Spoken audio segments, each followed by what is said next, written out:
Right में जो आदमी है उसी ने मारा है महर्षि को। इसके बगल में जो खड़ा हो तो ठाकुर पुलिस स्टेशन का कांस्टेबल है। तुम्हें पक्का पता है? हाँ सर। राजेश, जीप निकालो।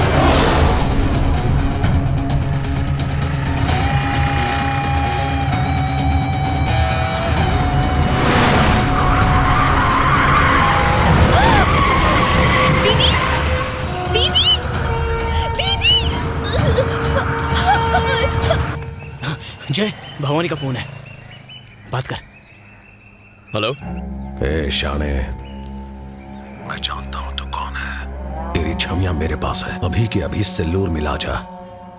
मैं आ रहा हूं। सब ठीक है ना? भाई हमसे मिलना चाहते हैं। तुम चलोगे साथ में? सुपर, एकदम सुपर। ए, लेकिन पिछली बार की तरह लोचा मत कर देना, डील एकदम फाइनल करना। चले? चाबी दे। ये ले।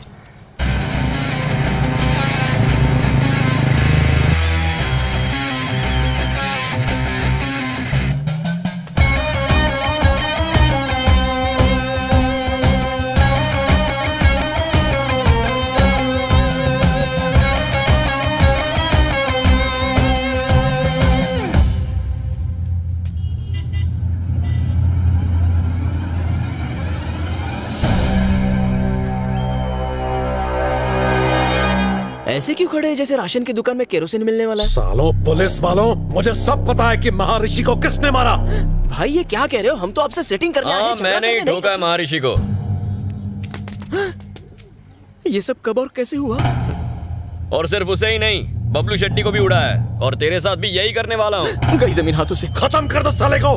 यहाँ जमीन के साथ साथ जान के भी ला गए हैं।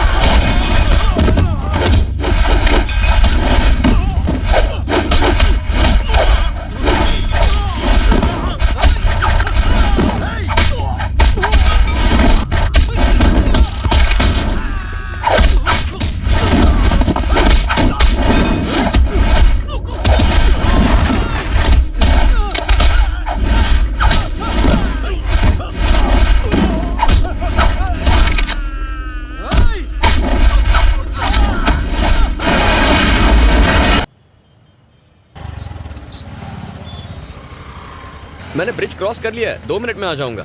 ठीक है माँ।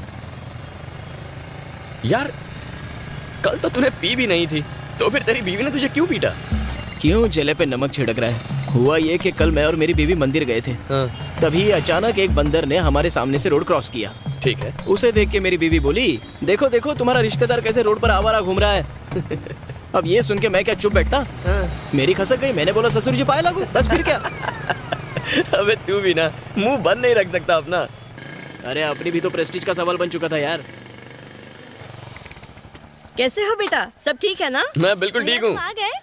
हे कैसी हो? मौसी जी, ये भैंस दिन में कितना लीटर दूध देती है? अरे बेटा ये भैंस नहीं, ये तो गाय है। अरे मौसी जी वो तो मैं भी जानता हूँ, मैं तो दूध निकलने वाले इस भैंसे की बात कर रहा था। इतने प्यार से मेरी तरफ ना देखो, गाय नाराज हो जाएगी। अरे दूध निकालो नहीं तो अंदर चला जाएगा। 12वीं के बाद 5 साल तू हॉस्टल में रहा, उसके बाद के 5 साल ट्रेनिंग और नौकरी की वजह से हमसे दूर रहा। तुझे हमारी परवाह है भी या नहीं? हाँ, हमें डायबिटीज है या ब्लड प्रेशर है, हम कौन सी दवाई खाते हैं, दिन में कितनी बार खानी पड़ती है, तुझे कुछ पता होगा ही नहीं, है ना? आपका बड़ा बेटा है ना इन बातों का ख्याल रखने के लिए। हाँ हाँ, मेरा बड़ा बेटा मेरी आंखों का तारा है। तू तो सिर्फ पैसे भेजता है, पर घर की हर जिम्मेदारी चाहे छोटी हो या बड़ी, ये सेल्वम ही हमेशा उठाता है। माँ, आपके बड़े बेटे को लोग सिर्फ यहाँ जानते हैं। कभी मदुराई आकर मेरे बारे में लोगों से पूछिए, वो कहेंगे धन्य है वो माँ जिसने ऐसे संस्कारी बेटे को जन्म दिया। मेरे नाम की माला जपते हैं वहाँ। वाह, अपने मुंह मियां मिट्ठू होना कोई तुझसे सीखे। माँ, जय को कम से कम चैन से खाना तो खाने दो। अरे मेरे लिए जरा दाल लेकर आओ। सुनो, तुम मेरी बात मानो, यहीं रहो आराम से एक राजा की तरह। अरे राजा ही तो है, आजकल त्रिची में अपना साम्राज्य फैलाया हुआ है। आप इतना चौंक क्यों गए? भवानी और उसके 2 टके के गुंडों ने मदुरई में दहशत फैला के रखी थी, लोगों के नाक कान और सर में दम करके रखा था। फिर क्या हुआ पता है? सीधा एनकाउंटर कर डाला। किसने? ये आपके भाई ने ही तो किया। आप कहाँ रहते हो उससे फर्क नहीं पड़ता, आप क्या करते हो उससे पड़ता है। आपके भाई की वजह से मदुरई के लोग टेंशन फ्री हो गए।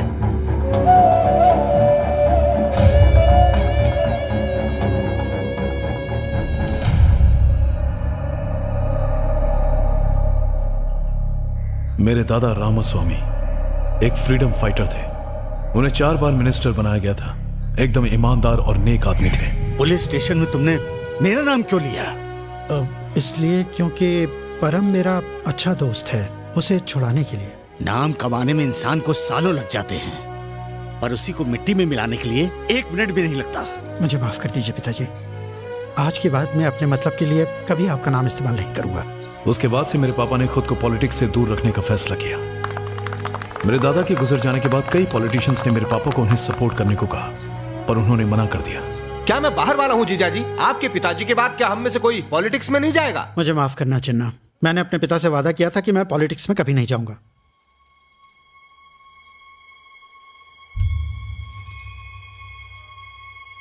वादा तोड़ने की कोई जरूरत नहीं है। मैं आपके बेटे सेल्वम चिन्ना को ले मामा जा ने रहा हूं। मुझसे चलो, पूछे चलो, बिना चलो, मेरे लिए चलो। फैसला कर लिया। उस दिन से मेरी जिंदगी पूरी बदल गई। चिन्ना मामा को जिताने के लिए मैं हर दरवाजे पर वोट मांगने गया। तब मैंने जाना कि लोग मेरे दादा की कितनी इज्जत करते हैं। उस इलेक्शन में मेरी वजह से चिन्ना मामा जीत गए। अगले 4 सालों में उन्होंने दौलत, शोहरत और रुतबा कमाया। ऐसे पैसे और पावर का क्या फायदा? हमारी बिरादरी के लोग सिर्फ रामास्वामी के परिवार को ही पूछते हैं। जो भी हो, अगर वो परिवार आपकी मदद नहीं करता तो आप इलेक्शन नहीं जीतते। रामास्वामी के परिवार को अपनी तरफ करना ही होगा। तुम जाके सेल्वम के दिमाग में पॉलिटिक्स का कीड़ा छोड़ो। इस इलेक्शन में तुम्हारे लिए करोड़ों रुपए बहा दूंगा। अरे गहरे तुम्हारे दादा का नाम लेके जीत जाते हैं, फिर तुम खुद इलेक्शन क्यों नहीं लड़ते? तुम अगर लड़ना चाहते हो जरूर लड़ो, लेकिन एक बात याद रखना, पॉलिटिक्स में कमाया 1 रुपया भी मेरे घर में नहीं आना चाहिए। और हाँ, मुझसे किसी भी तरह की मदद की उम्मीद मत रखना। ठीक है पापा। मैं ये सोच के इलेक्शन में खड़ा हुआ कि मिस्त्री सेठ मेरा पूरा साथ देंगे, लेकिन उन्होंने मुंह मोड़ लिया। उस वक्त मेरे दोस्त लाल ने मेरी मदद की और दिन रात मेरे लिए प्रचार किया। मैंने हर बड़े के पैर छुए, उन्हें इज्जत दी, लेकिन मेरे दादा के नाम के बावजूद चिन्ना मामा के पैसे की ताकत के आगे मैं टिक नहीं पाया। वो भारी मेजोरिटी से जीत गए। सिर्फ नाम के जोर पर कोई जीत नहीं सकता सेल्वम, पैसों की भी जरूरत पड़ती है। ये 1000 का नोट रख लो, ये तुम्हें पैसों की याद दिलाता रहेगा। हारने के गम से ज्यादा हर अहरे गहरे की नसीहत मानो मुझे कांटे की तरह चुभती थी। जो भी होता है अच्छे के लिए होता है सेल्वम। पॉलिटिक्स आसान चीज नहीं होती। तुम्हारी इलेक्शन हारने की वजह से मेरी सहेलियां मुझ पर हंस रही थीं। पॉलिटिक्स आप जैसे लोगों के लिए नहीं बनी है भैया। सब कह रहे हैं कि तुम्हारी हार एक तरह से रामास्वामी की हार है। अपने खानदान पर कोई कलंक ना लगे, इसीलिए मैंने कभी पॉलिटिक्स ज्वाइन नहीं की। पॉलिटिक्स में कुछ बड़ा करने की चाह ने मुझे अंदर से झकझोर दिया था। मैं हर उस इंसान को नीचा दिखाना चाहता था जिसने मुझे जली कटी सुनाई थी। पॉलिटिक्स में पैसों की अहमियत को मैं जान चुका था, इसीलिए मेरे दोस्त लाल ने मुझे भवानी से मिल गया। पुलिस एक बार फिर से सवालों के घेरे में आ गई है। आओ एसीपी जय, हमें लगा भवानी की मौत के बाद सब कुछ ठीक हो जाएगा, लेकिन हमारा सोचना गलत था। मेरा दोस्त उनका शिकार बन गया।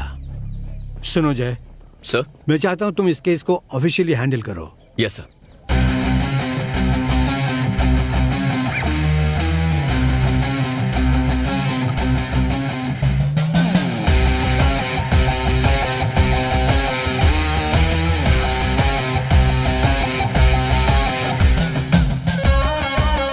तुमने बताया नहीं तुम्हारी पोस्टिंग हो गई है? हाँ, sudden appointment. Okay okay okay, disturb नहीं करूंगी, बाद में बात करती हूँ। ओके। और फर्स्ट मूव, शहर के टॉप बिजनेसमैन के साथ मीटिंग करनी होगी। ये मीटिंग अरेंज कीजिए। मैं जयंत स्वामी हूं, असिस्टेंट कमिश्नर ऑफ पुलिस। इस केस को अब मैं हैंडल कर रहा हूं। आप लोगों का डर ही उन लोगों की ताकत है। पिछले हफ्ते मिस्टर रत्नाकर के मर्डर के बाद हमने जाना कि भवानी के ऊपर कोई मास्टरमाइंड है। आई एम गेसिंग जल्द ही आप सबको धमकी भरे फोन आएंगे। डरने की जरूरत नहीं, प्लीज इन्फॉर्म मी। पुलिस को बताया था इसलिए रत्नाकर मारा गया। क्या गारंटी है कि हम नहीं मारे जाएंगे? आपको बचाने के लिए हमने अपना एसआई नहीं खोया है। आपकी सेफ्टी हमारे लिए सबसे जरूरी है, ये बात ध्यान में रखिए। हमारे पास उन्हें पकड़ने का एक ही जरिया है, आप लोग। आपके सपोर्ट के बिना हम उन्हें नहीं पकड़ सकते।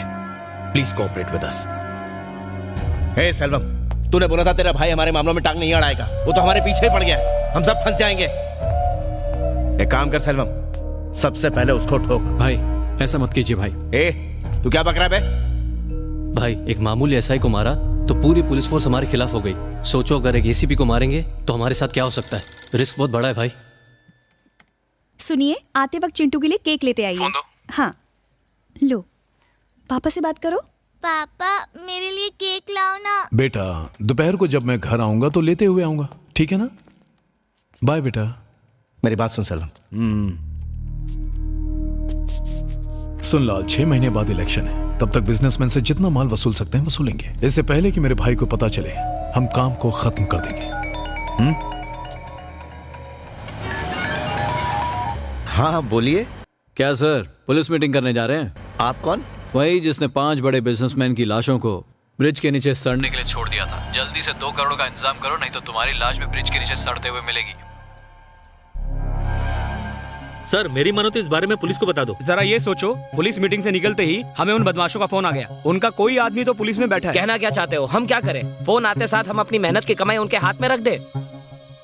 मेरे पास एक अच्छा आइडिया है। बताइए। इस शहर के बाहर मैं एक बड़े भाई को जानता हूँ। उसका नाम भी मदुराई के भवानी भाई जितना ही बड़ा है। अगर उससे मदद मांगे तो वो हमारा पीछा इनसे छुड़वा सकता है। सर, उनकी तो जवान बेटियां हैं, क्यों मुसीबत मोल ले रहे हैं? मुझे लगता है आपको पैसे दे देने चाहिए।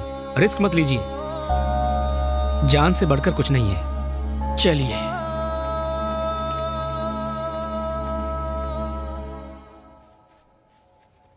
जय।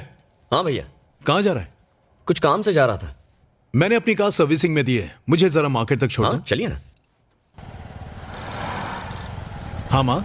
तुम्हारे पापा की दवाइयाँ खत्म हो रही हैं, लौटते वक्त लेकर आ जाओगे? ठीक है माँ।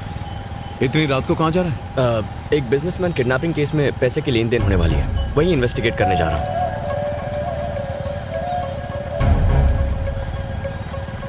बस यहीं मोड़ पर रोक दे, यहीं। चल जल्दी आना भैया।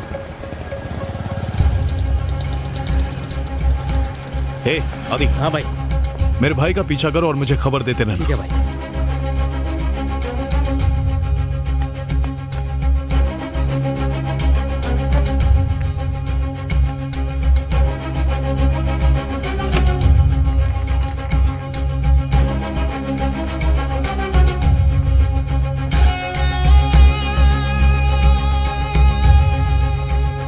लाल, आज की मीटिंग कैंसिल कर दे। क्यों, क्या हुआ? मेरे भाई को हवा लग गई है। इम्पॉसिबल। बिजनेसमैन ने अपने मुंह से एक शब्द भी नहीं बका होगा। एक नंबर का फट्टू है साला। तू कैंसिल कर। हाँ भाई। मेरे भाई ने मुझे खुद बताया कि उसे इसकी खबर मिल चुकी है। सर, आज की मीटिंग कैंसिल करनी होगी। लेकिन मैंने तो किसी को कुछ नहीं बताया। कैंसिल करनी पड़ेगी। फिर कब मिलना होगा? फोन करके बताऊंगा।